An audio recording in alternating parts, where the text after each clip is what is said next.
Challenge দিয়ে গেলাম ধুলিয়াতে, আমার তরুণেরা, যুবকেরা, আমার মুরব্বী, আমার ইমাম, খতিব, শিক্ষক বৃন্দ, আমার গণ্যমান্য ব্যক্তিবৃন্দ, শফিকুল ইসলাম মাসুদ একটা চ্যালেঞ্জ রেখে গেল ধুলিয়াতে।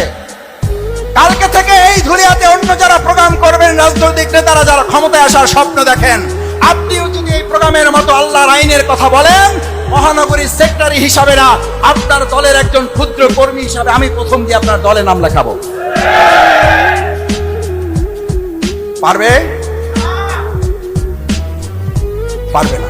যে রাজনীতির সাথে ইসলাম নয় সেটা রাজনীতি তো নয়, সেটা হাবিজাবি ছাতানাতা, সেটা মানুষকে মুক্তি দেয় না, সেটা মানুষের উপর অত্যাচার নির্যাতন চালিয়ে ফ্যাসিস্টদের একটা সরকার তৈরি করে, সেটা চর এবং জমি দখল করে তরমুজদের ব্যবসা নষ্ট করে দেয়, কারণ সে আল্লাহকে ভয় করে না। আমি আজকে এখানে এই কথা বলার জন্য আসছি, নির্বাচনে ভোট দেওয়ার জন্য, ভোট চাওয়ার জন্য নয়। ভোট আপনি আপনার বিবেকের কাছে ছেড়ে দেবেন, বিবেক যাকে বলবে তার কাছে দিবেন। আপনার বিবেক যদি বলে আপনি একজন বিড়িখোর, সিগারেটখোর, গাঁজাখোর, ধর্ষণকারী, ধর্ষণের সমর্থন করে, চুরি ডাকাতি করে, চাঁদাবাজি করে, ধান্দাবাজি করে, অন্যের চর জমি দখল করে, তরমুজের ট্রলার লুট করে খায়, চাঁদা না তুললে তার পেটের ভাত হজম হয় না, এরকম লোককে ভোট দিয়ে আপনি যদি ওই গুনার ভাগ নিতে চান, আমার কোনো আপত্তি নাই। আর যদি আপনি মনে করেন